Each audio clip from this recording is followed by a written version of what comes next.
Ladies and gentlemen, welcome to Belmare in Newport, Rhode Island. Please welcome to the stage our MC for this morning, the Executive Director of Sail Newport and the CEO of the 2018 North American Stopover of the Volvo Ocean Race, Brad Reed. Thank you.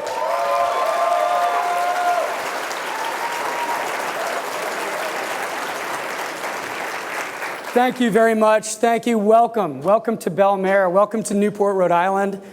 Special welcome to our Honorable Mayor, Harry Winthrop of Newport. Thank you for being here. Representative Lauren Carson from the State House. Superintendent of Schools, Newport School System, Colleen Germain. Thank you for being here. Representing the Governor of Rhode Island, Director Janet Coit, the Director of the Department of Environmental Management. The CEO of the Volvo Ocean Race, Mark Turner. Thanks for coming to make this big announcement. And a specific welcome to the Rogers and Middletown High School sailing teams who are skipping school today.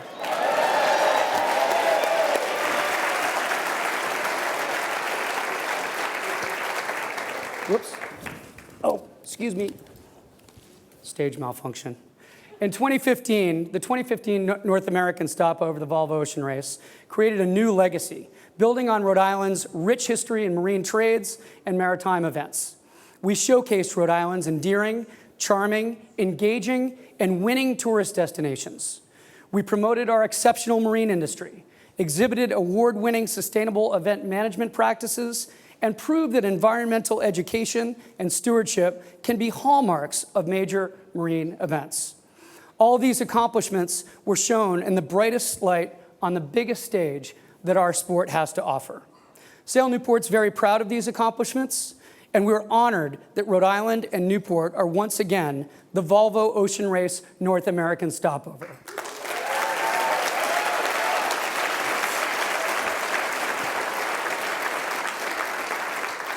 In Rhode Island, we don't have Super Bowls. We don't generally get NCAA Final Fours, but this event is right-sized for Rhode Island.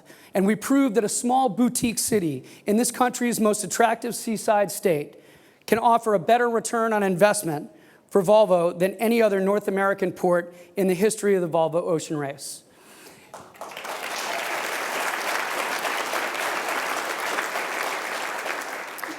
I want to welcome also and recognize someone who really made a difference as a sponsor of the race last time. We got to know her very well. The Executive Director of Communications for Volvo Group North America, Robin Crawford.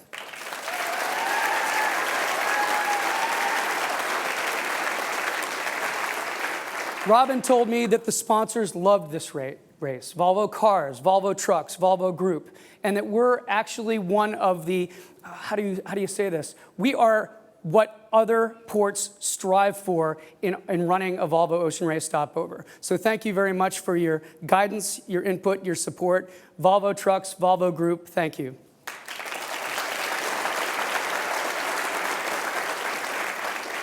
But please understand, the management of a Volvo Ocean Race Stopover is an exercise in teamwork. The Rhode Island leadership, including our governor, speaker, Senate president, as well as our federal delegation, the city of Newport, all help Sail Newport and our great staff at Sail Newport attract this event and pull it together as a community to ensure its success. So tourism, marine industry, hotel industry, food and beverage industry were all winners. From Providence all the way through South County, Newport County, and Kent County. Tens of millions of dollars in advertising value equivalency were realized due to the global coverage of the stopover in Newport. Social media exploded, with 97% of track posts being exceptionally positive on the race, Volvo as a brand, Newport, and Rhode Island. And in total, the economic impact of the Volvo Ocean Race was $47.7 million. Not bad for a sailboat race.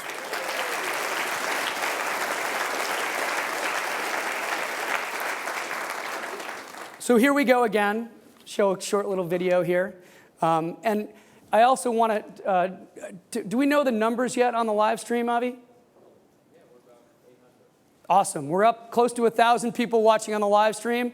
Thank you to all those in Aarhus and around the world who are watching this on our live stream. But here we go again. Bringing the world to Rhode Island is hard work. We have much to do. Please join our team at Sail Newport in spreading the word.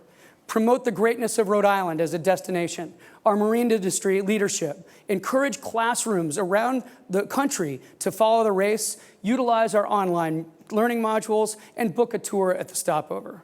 Persuade your neighbors to volunteer. Learn to sail at Sail Newport and enjoy Narragansett Bay. Donate your time, your resources, your expertise to make this stopover even better than the last one. The Volvo Ocean Race is back. It's an adventure. We're thrilled that the adventure is coming back to Newport and Rhode Island. Thank you. 3,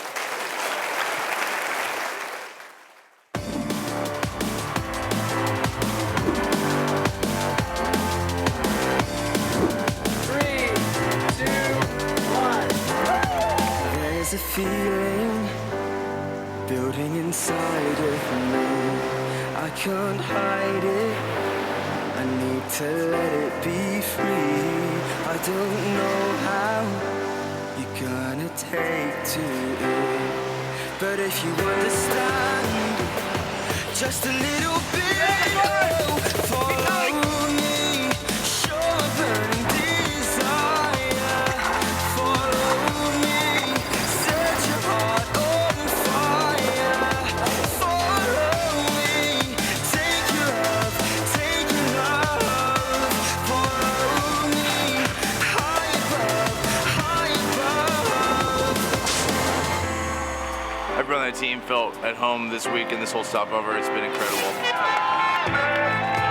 The numbers have been amazing. The support's been amazing. We just can't thank everybody enough. It's been awesome.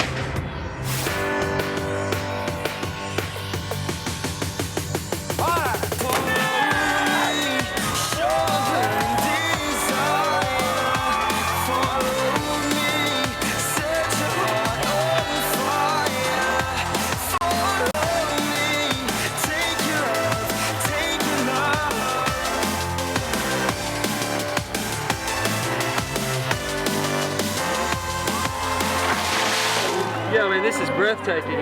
Newport really showed its true colors today. I'm gonna set it free.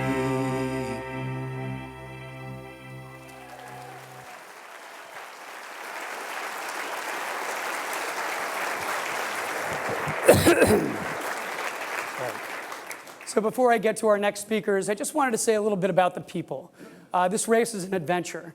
For me, as a fan of this race, I've been a fan for a long time, since the 70s. It's about the people. It's Anna Vanderwall on Flyer back in the early 80s. It's Joan Touchette on Heineken back when the all-women's team under Don Riley's leadership had a team in the late 90s. It's Jerry Kirby in the 72 times that he's done the race. It's guys like Mike Topa, who joined the Chessie sailing team. It's Kenny, Rome, Amo, Jerry, again. All the team, Casey, all the team on Puma Ocean Racing that really captivated us and wanted us to have a stopover here. And it was Charlie, Mark, Nick Dana, and the entire Alamedica crew last time. You touched so many kids in the classrooms. You were able to do live streams from the boat. They really, really engaged. And I wanted to bring you guys up. I wanted to showcase a couple of artwork images. I think we can throw those up. And the kindergartners at Pell, the middle schoolers at Gaudet, they were so into this race. Yes, they liked the women's team a little bit, but they also liked you guys. And I wanted Charlie and Mark to come up on stage and get some of this artwork that they had produced for him. Ladies and gentlemen, Charlie and Mark, thank you so much. Thank you. Thank you.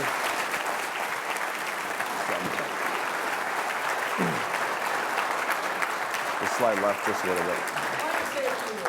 A few words. Well, it's very nice of you to assemble such a group to receive some appreciation cards. So a little appreciation your way as well.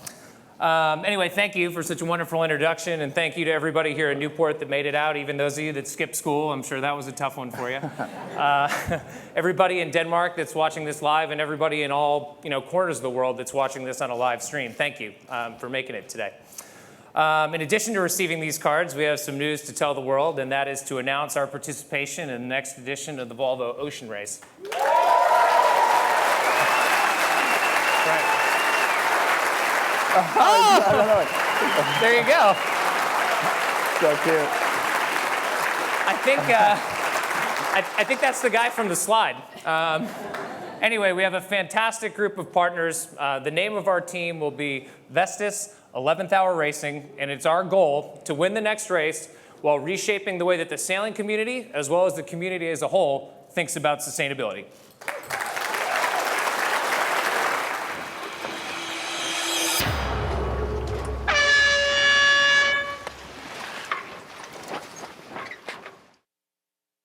Yeah.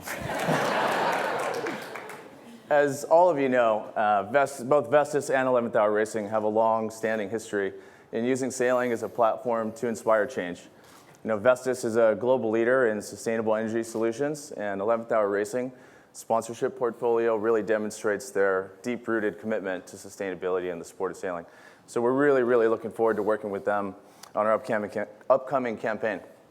We also have Argo Group joining us as a sub-partner, and they're going to be our official insurance provider, as well as Sperry, who will be our footwear provider.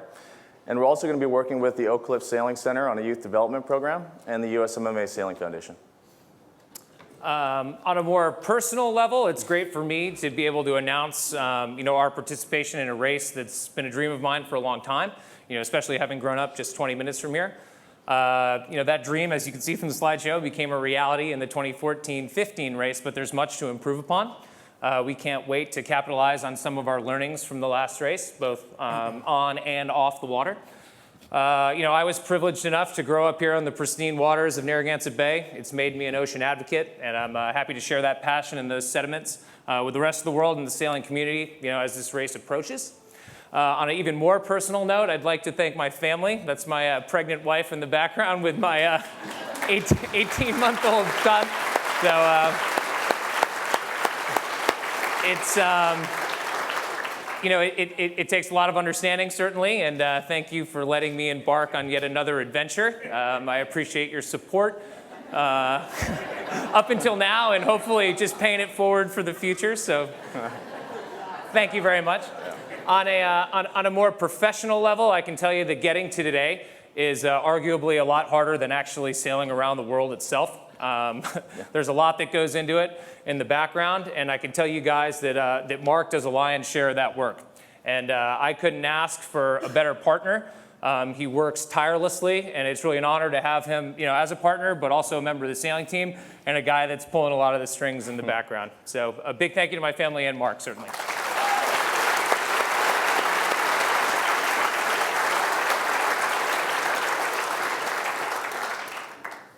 For me, one of the things I'm most excited about is just all the wonderful partners who we're going to be working with. I come from Hawaii, and I grew up in the ocean and have such a strong connection to that place. That's where I really feel at home. And here in Rhode Island, I went to Brown University and I studied renewable energy and economics. So to be working with the partners that we have is honestly a dream come true for me. And to be able to use the Volvo Ocean Race as a platform to communicate and bring awareness and change and just push these things forward on these issues. So I'm really, really looking forward to that. On a competitive level, I'm excited to have the opportunity to be back in the race. You guys followed us tremendously in the last campaign, and we really appreciate all that support. And for us, it was our first go, and we were just trying to gain experience. We had success along the way. We won a couple of import races. We were the first to Cape Horn, and most importantly, we won the last leg, and we really ended things on a high note. But for us, there's this kind of yearning to get back there, and I've been dreaming about winning this race for over half my life. So to be able to have the opportunity to do that again, I'm really looking forward to it, and looking forward to sharing all that with you. So thanks.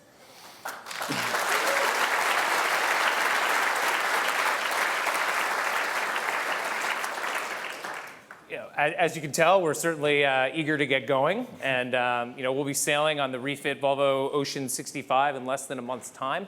So there's been plenty going on in the background. On the schedule right now, we have 2 transatlantics, one that'll leave Lisbon the middle to the latter part of April, arriving here in Newport, hopefully the first week of May. So yeah, Mark your calendars. not only everyone in this room, but hopefully everyone online coming to meet us down here the first week of May. Boat will be here for about 2 weeks, and then we'll turn around and we'll head to Cardiff, simulating the actual leg of a transatlantic leg of the next race. And then the boat will stay in the UK until some of the prologue sailing events begin late July or early August. So that's the plan.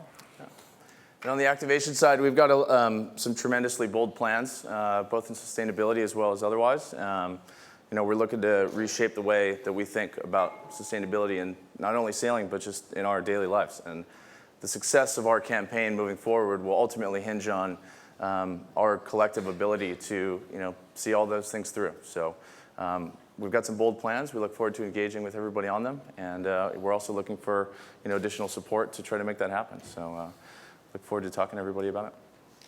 It's been great to start this campaign out with a bang. So thank you guys again for coming down today, and we hope to see everybody at the beginning of May and later today. Thanks for your support. Thanks a lot.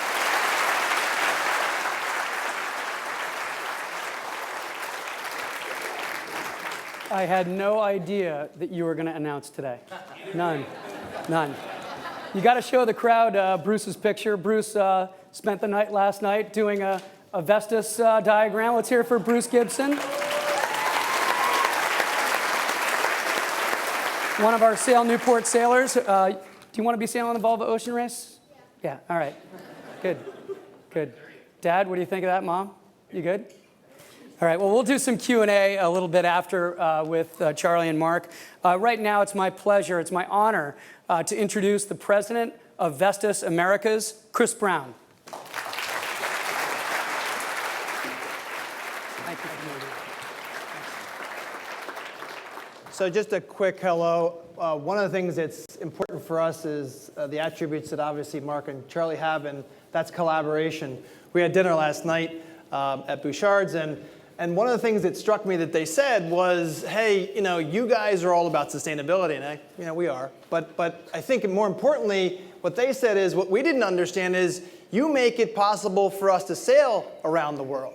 And that's really what this is about, to enable people to do the things that they want to do. And we're so happy to have them as our teammates, as our leaders this time. And to me, it's rare. They can finish each other's sentences. They often do. They talked about online is how they met. I don't think we should talk about that this morning. But they go back a ways. So that collaboration is critical for us. Also, Wendy and the team from 11th Hour Racing, we wouldn't be able to do it without you. Your goals kind of inspire us to really go forward in a way that's important. And we really value that as partners. And I think sometimes it's so easy to say you collaborate, but to have like minds about things, that's vital to us. So again, we're honored to have 11th Hour as our co-partners, and I'm sure we're going to make this race great. They did say one thing. It was like, it's all about sustainability and everything, but at the end, they said, it's about winning. And so that's, I come from a small state, Delaware. I'm proud to say that it's probably smaller than Rhode Island, but you're close. And I just really want to thank everybody for coming out today, and we look forward to having a great race. And again, I'm going to introduce Morton. He's our guy and going to be doing all the marketing, SVP of global marketing for us at Vestas. Thanks. Thanks a lot. Thanks a lot, Chris. We are incredibly excited to be back in the race. We couldn't imagine a better setting than Newport, and with the team and the partners here, it's just amazing. I mean, for us, it's really personal to be back in the race. We had a little bit of a rough ride the last time, and actually we didn't make it here in Newport, but this time we're going to win. We're going to make it. And for us, yeah.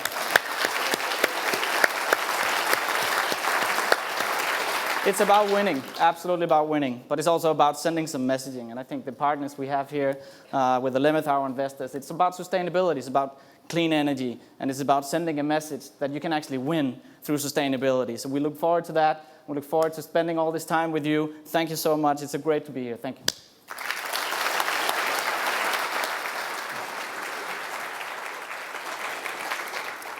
Thank you so much. It's great to have you guys back in the race. We did have, it was the Vestas import race here in Newport. So you did have a presence here. We got to know a lot of your team on your marketing side. So we're really looking forward to having you back as a full squad. Right now, it's my pleasure to introduce our next speaker. Our next speaker is a huge friend of Newport, a huge friend of Sail Newport.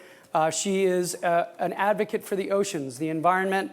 She is the president of the Schmidt Family Foundation and the co-founder of 11th Hour Racing, Wendy Schmidt.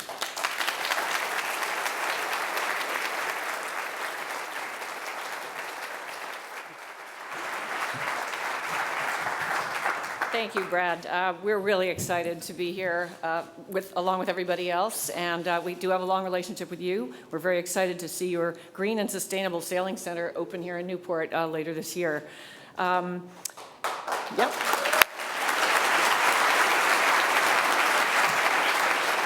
We are here today at the first of many starting lines with our Vestas 11th Hour Racing team.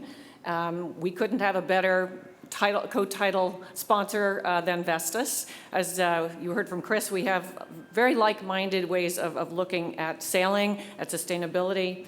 And for Mark and Charlie, they brought around them here so many people who not only want them really to win this race, but also want to share their vision of what a clean energy future and a world without industrial pollution in our oceans looks like.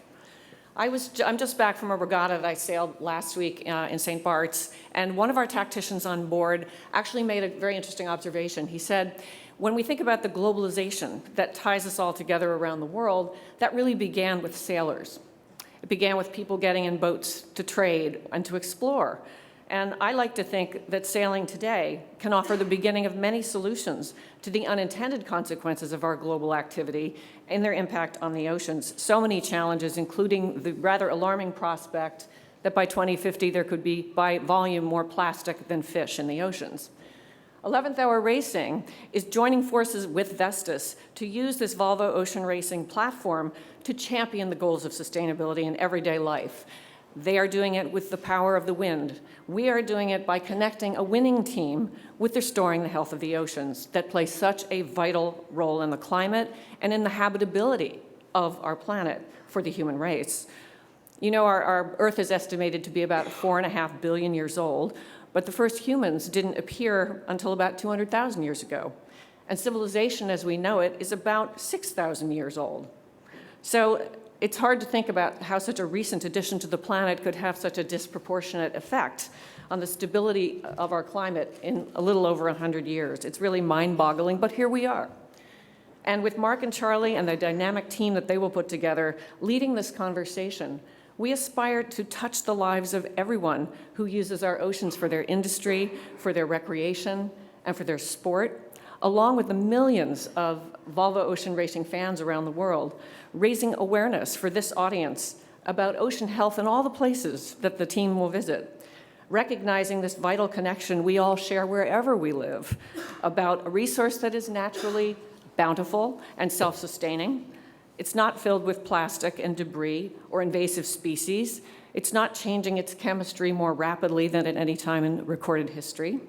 In the past decade, scientists have recorded acidity levels not seen for 800,000 years.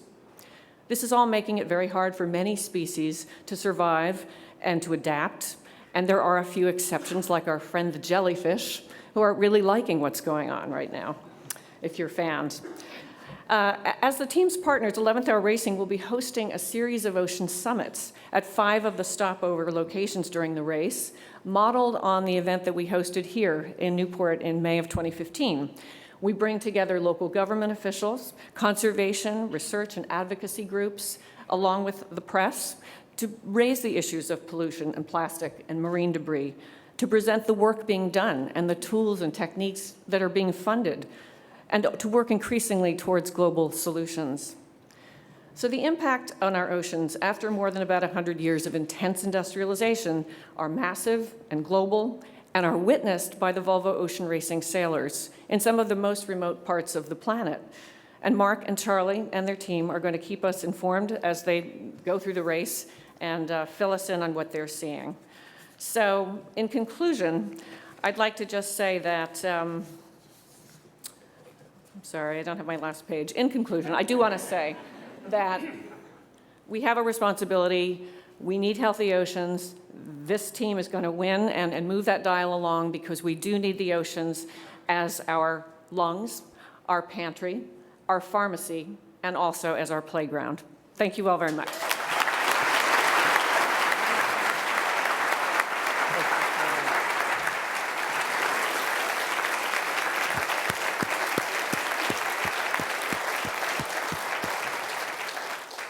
Thank you, Wendy.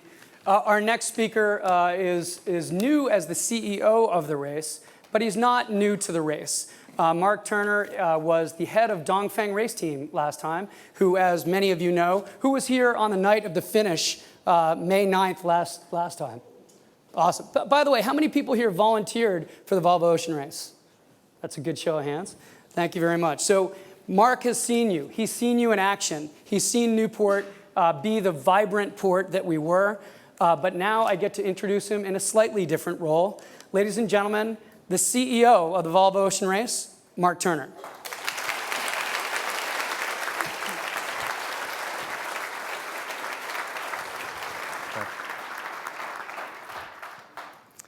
Yeah, thank you guys for those who were here on that night in Newport, pitch black, hundreds of boats out here on the water. That probably was the most special finish of a yacht race or a leg of a yacht race in my 25, 30 years in the sport. We dismasted the boat.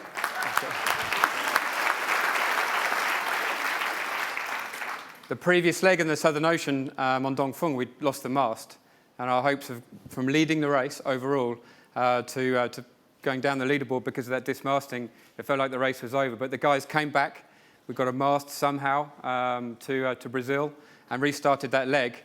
And then spent the first 7 days trying to repair a water maker with virtually no water left on board, hand pumping to keep that dream alive. So to have come in here and finished and won that leg, honestly, I can't tell you how amazing that was. And to finish in the pitch black, out here just meters ahead of Ian Walker in Abu Dhabi, with all the boats and the lights on the water, was the most stressful and tense moment, but the most amazing moment. Ultimately, you know, that story and that 6 weeks was one of the moments when you come to realise that the Volvo Ocean Race, it is the ultimate test of a team, perhaps in professional sport, full stop. You have to keep that momentum going for month after month, the highs, the lows. You know, Charlie and Mark, they have to lead a team through what are amazing highs, but some of the deepest lows when you doubt yourself, you doubt your ability to keep going.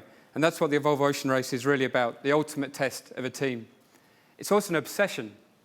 And this guy on the screen, Ian Walker, you know, 3 Volvo Ocean Races and finally, and I was disappointed at the time, but I congratulated him. I finally nailed it in the last race. Sir Peter Blake spent a good part of his life trying to win this race and then completely nailed it in 1989, which was the race that I had the chance as a 22-year-old to experience myself. Richard Mason, who's my COO at Volvo Ocean Race, 5 races. His entire adult life was spent trying to win this race. So I'm sorry to the family of Charlie and Mark. I don't know how far this is going to go. Obviously, you've got to hope that they win this time if you want them back. So, but it's an obsession of many sailors and many skippers. For over 40 years, since 1973, the race has been attracting fans, grabbing the attention of sailors and non-sailors alike, and the media all over the world. The 2017-18 route will be the longest in history, 45,000 miles, but we are returning to our roots in some way. The Southern Ocean, the area of the oceans around Antarctica, still perhaps the most pristine of the oceans, but even themselves under attack from the actions of the human race. Most extraordinary part of the planet. The Southern Ocean, we will go back to more than 3 times the number of miles in the 2014-15 race, and that's very important. It's where the legends of this race were created. It's in the DNA and the heart of this race.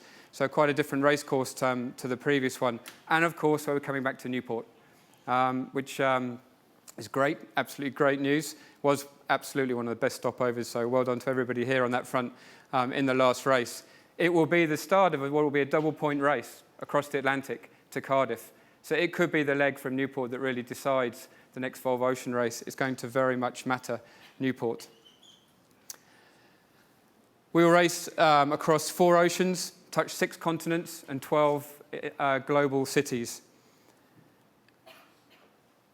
I'm delighted that Mark and Charlie are back. I'm going to say not quite so young as in the last race. You are the young boys. Picture yourselves as the young boys in the last race.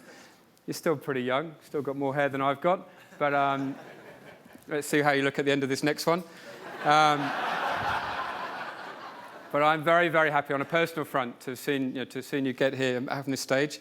And I know you've still got funds to raise and that challenge. I know very well. Running these teams is like running a small business, and it's hard all the way to get to that start line, and then it's hard again to the finish line. So good luck for this next phase. And I'm also incredibly delighted to see 11th Hour join in this campaign. Sailing, I think, over the last few decades has often talked about sustainability. Sure, we're powered by the wind, but with all due respect, powered by the wind isn't enough on its own. We need to do a lot more. We can't just say because we're sailing on the oceans that we're somehow sustainable. We need to act, behave, influence. And I have a responsibility with the Volvo Ocean Race to use the global platform that we've got to change behaviour, to influence people, to change people's minds about how we live. It's our responsibility to do that. And I hope, and over the next few months, we'll communicate more on that and all the different initiatives we're doing. But one thing we have to do is use Newport and the efforts that Brad and his team made here to create a benchmark for how to run sustainably a stopover, an event, and particularly in the reduction of single-use plastics. And Brad, Newport, is our benchmark for the other venues. They're chasing Newport's delivery in the last race, in this next race. So, if we go to the next. This is only the second time in history of the race since 1973 that 3 title sponsors have come back, team sponsors have come back to the race for the consecutive race. We have Dongfeng, who's already out sailing, as you can see in this picture. We have Mapfre, who recently announced as well. And of course now we have Vestas. And that's great. Only twice has that happened, second time. 1989 was the last time it happened. And at that stage, 2 of those 3 teams were cigarette brands, which no longer exist in the world in sponsorship terms. So we're in a much, much better place. I'd like to also be able to announce that Aarhus, which is Denmark's second city, will become a mark of the course in this Volvo Ocean Race. And on the last leg, between Gothenburg and The Hague, we will send the fleet around, just to add a little bit extra stress on that final leg, around a mark that will be as close to the shore and the eyeballs of the Danish fans in Aarhus on what will probably be the 22nd of June, on their way to The Hague as the final leg. So it's going to be a great first time that we would have taken the race into Danish waters in that way, and will be good for the home team fans from Vestas as well. Simultaneously with this press conference today, we are in Aarhus and in this building, which will come up on the screen in a second, which is Aarhus itself is the European capital of culture this year. It's a great sporting and cultural centre, and the press conference right now is happening in this building that you can see in Aarhus. So we're looking forward to getting back there. Denmark has a great history in the Volvo Ocean Race. There have been 25 Danish sailors since 1973, including 2 women. And 2 entries have competed under the Danish flag. SAS Viking in 1985, when it was the smallest boat, and of course, Team Vestas Wind in the last race. The next edition of the race starts on 22nd of October in Spain. It's going to be one of the most challenging, certainly one of the toughest to win. And I'm really looking forward to sharing that journey and that voyage with all of you. Thank you very much.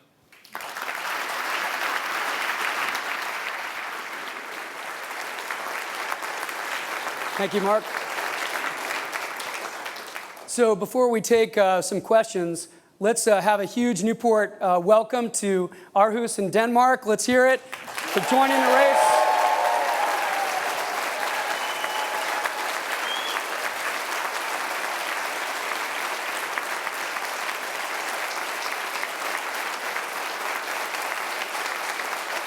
Thank you, thank you. So we're here, we'll close this up in a bit, but I'd like to open up some questions from the floor. Anybody who has any questions? And if I could have a spotter here help me out. Okay. Any questions? Do I see a hand over there? Oh, right here in the middle. Yep. Charlie and Mark, what is your team configuration going to be? Because I know this year there's a lot of different, combinations that are available. What are you guys going to do? There you go. That's the hot seat right there. Oh, hot mic, hot seat. Got it. Okay. We don't really know. It's kind of a cop-out answer. But as you alluded to, there's a number of different crew permutations as far as gender composition. And I think that was a pretty smart thing of the race to do, because they were facing a future where there might not have been any women in the race. But the way the rule is written, it's to incentivize participation by both genders and not make it compulsory, which I think was pretty smart. Exactly what our team's going to look like, yet to know. I mean, until we go sailing, we're certainly open to everything. We'll try out what we think is best for the team on the performance side, and I guess watch this space. How's that for dodging the question? You're getting good at that. Yeah, you know it. Yeah. I got a quick question for you. I mean, as Mark alluded to, the race is going back to his historic route down into the Southern Ocean. You had a taste of that last time. What are you looking forward to? And maybe what are you not looking forward to in the Southern Ocean? Yeah, I mean, it's what you think about when you think about the Volvo Ocean Race. Certainly, the Southern Ocean, and we had some success down there last time. It's great. I mean, it's a beautiful part of the world in its own little gray, dreary, cold way. It's like going downwind with no lured mark. It's like a video game of sailing. It's what everybody dreams of doing. And rounding Cape Horn the way we did last time was truly amazing. And we got a couple more capes this time. So if we can round them all in similar fashion, we'll be doing all right. Fantastic. Questions from the floor? Come on, how about you high schoolers that are quitting or skipping school today? Quitting? Yep, go ahead. Mark and Charlie, what kind of experiments or what will you be doing in your partnership with 11th Hour Racing in order to learn what we can learn from your story? The question was, what are you going to be doing with 11th Hour, on the water, off the water, to experiment and look at ways to change the world? We've got a lot of robust plans that are continuing to develop as we speak, but one of the things we'll be doing is developing a sustainability plan, which will really be a road book or essentially a guide for all of our team operations, both on land as well as on the water. And we've been working on this for over a year now. We've taken a very in-depth look at our last campaign, try to identify the areas of that we can have the most change, and then we'll be looking to implement that moving forward. And that's something we also look forward to sharing with the other teams and encouraging further participation in. There'll be all sorts of things happening on the ground at every stopover. Wendy talked about the ocean summits, but from our team's perspective, I could sit up here and tell you there's a lot of things. But we're really looking forward to the partnership, to using the race as a platform. As I said before, it really is an opportunity to inspire change and to engage with you all. And so we look forward to working with each and every one of you all the way around the world on this issue. Joe? Charlie, Mark, what do you guys have sketched out for integrating some of what you're doing with the next generation of, maybe high school or college sailors, given that you guys got a pretty good launching when you were pretty young guys, and in a very short time, maybe 10 years, you've gone from a couple of kids to being serious professional sailors. Can you just talk about that a little bit? I mean, Chris mentioned the way that Charlie and I met, and there's potentially some truth to that. But the reality is, we were both lucky benefactors of what was a pretty incredible youth program 10 years ago with the Morning Light Project, and it's been our personal mission the entire time to try to pay that forward. So in this upcoming race, we'll be working with the Oak Cliff Sailing Center, Don Rowley over there, the executive director, on a youth development program where we look to bring 2 of their graduates to every stop to be apprentices with our team, to really integrate into all of our operations and understand what it takes to be a part of a team like this. So we're really excited about that, and there's also a whole educational component to it as well. We'll be doing a lot of live streams from the boat, as well as during the stopovers with classrooms all the way around the world. We're looking to develop an educational program that goes throughout the race. I mean, the timing of the start in October through the finish in May work really well with an annual school year. So we're looking forward to a lot of exciting things. Great. You have a question right here. Yeah, you mentioned that there were some lessons learned from the last race. Could you tell us just a couple of those lessons that you've learned, the most important ones, particularly as regards the boat itself? That's a loaded question because there's so much that goes into this race, so many details, so many specifics, and we really feel like we can improve upon every single one of those because it's the sum of all those things. It's the process that ends up dictating your result. On the performance side, there's little stuff like how to reach for the J1. On the budget side, it's where we could more efficiently spend money. Maybe what the crew composition should look like. How our sleep patterns could improve. I mean, there's tons of stuff that we feel like we left on the table and that we can certainly optimize moving forward. Thank you. Martha? What is your timeline, and when will you guys start sailing? Will you do any sales back here in Newport before you start the race? Yeah, so we will be sailing the boat in just about a month's time, sea trialing in Lisbon. And then we will hopefully push off the dock sometime, say around the 18th, 20th, something like that of April, getting into Newport sometime the first week of May. So that's the tentative plan right now. And then be here for about 2 weeks and then head back across and practice that double points leg. Thanks, Mark, for pointing that out. And then the boat will be in the UK until April 1st, at which point there's a pretty extensive prologue program that involves a round Isle of Wight race, round Cowes, the Isle of Wight in the Solent, the Fastnet race, and also a leg zero-ish type thing. How's that for being articulate? From Plymouth to Lisbon by way of Saint-Malo in France and potentially Spain as well. So there's plenty of pre-race sailing before the boats will go back to Lisbon for what's referred to as the assembly period. Well, they'll get another short little refit, make sure they're re-one designed, all the safety equipment gets changed. So there's plenty of stuff that goes into it, but that's the tentative schedule for now. I have a quick question for Chris and Morton. You identified that you had some issues last race with going around the world, but you persevered, and it was a great story of perseverance to get the boat back on the starting line. Just a little bit about that, how that worked last time, and you're looking forward ahead to the future. I think it's really, to us, it became, as I said, a journey. I mean, to get back in the race was sort of everything to us. We wanted to prove that even a real mishap like that would not, steer us off course. We wanted to get back, and we wanted to see what we can do to get the most out of the race.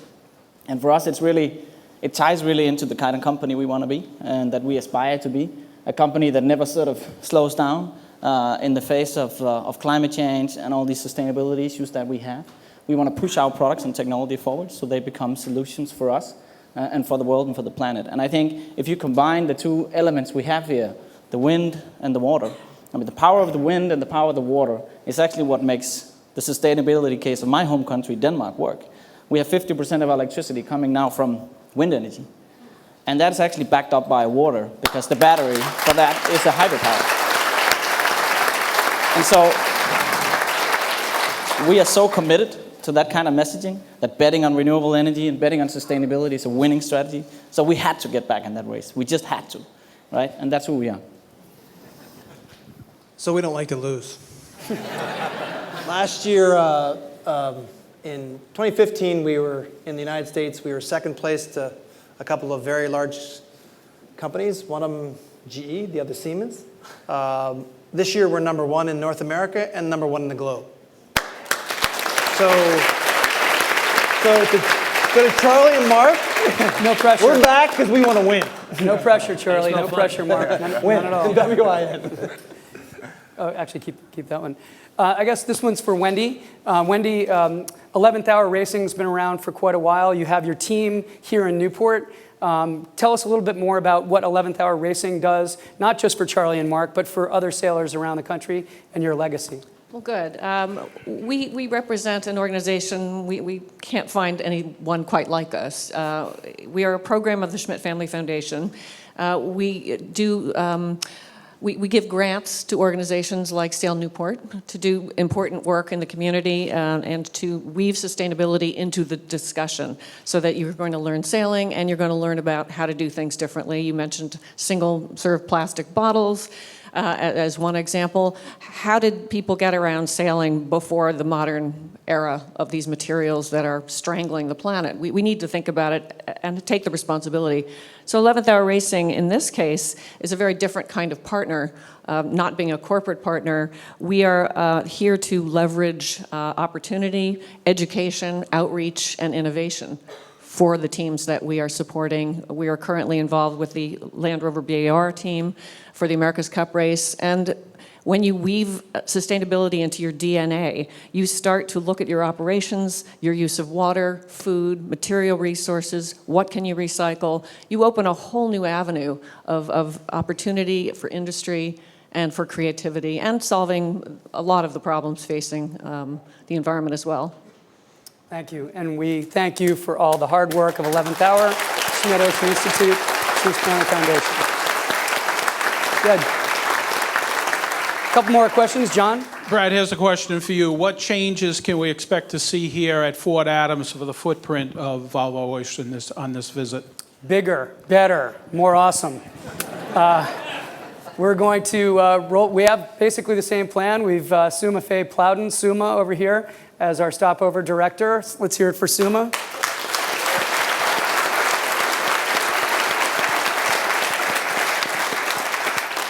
It's our hope to do even more on the education front, to leverage, as Wendy put it, to leverage the Volvo Ocean Race to create a whole new generation of sailors. That's what we do. Sail Newport, as you know, is a non-profit public sailing center.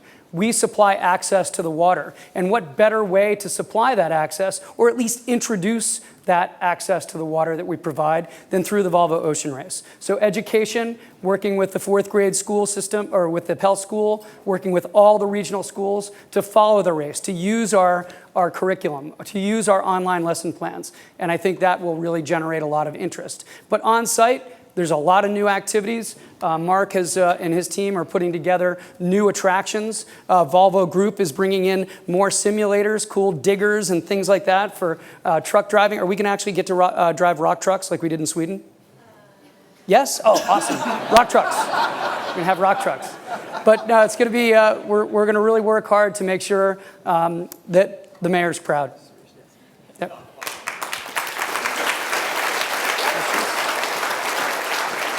Okay, we're going to wrap it up. One more question from Joe. For the Vestas guys, you remarked that you were, a few years ago, you were 3 in the US behind the other 2 who were 1. Could you just speak a little bit about how your marketing and accounting guys looked at your involvement in the race and the exposure from that? The race is a marketing tool. Could you just speak a little bit about how that marketing money that you spent helped you get from 3 to 1? Yeah, I mean, I think, when we were a couple of years ago, obviously we were coming out of some financial difficulty, and now we have new products and markets and services. And to us, we're the largest. Vestas Americas is the largest number of employees throughout the globe. We're over 5,000 employees, and we've had a pretty strong comeback. So for us, it's all about making sure that you take a winning attitude and a winning culture, but also it's like Wendy was saying, it's and not or. Sustainability, it doesn't have to come at high cost. So we're looking to drive the cost down of energy, whether it's in any renewable form. And for us, we have a competitive product. So we bring customers to events, we bring people that enjoy sailing, and we're just trying to kind of keep our heads down, stay humble and hungry. It's just a sailing contact sport, and it's just a great venue, and it's a great set of people, and we like the team that we have.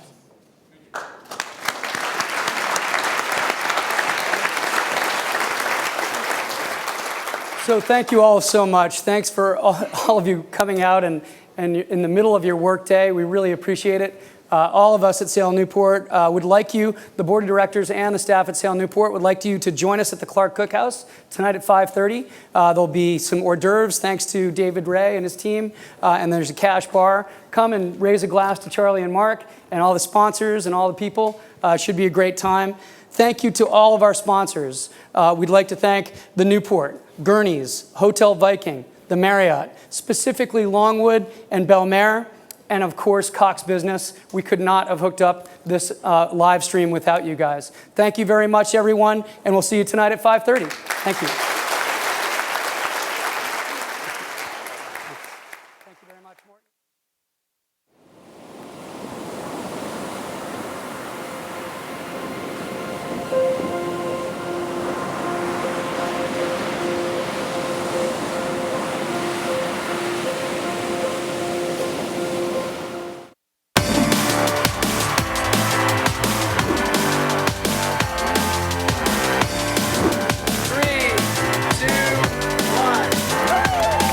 There's a feeling building inside of me. I can't hide it. I need to let it be free. I don't know how you're gonna take to it, but if you understand just a little bit.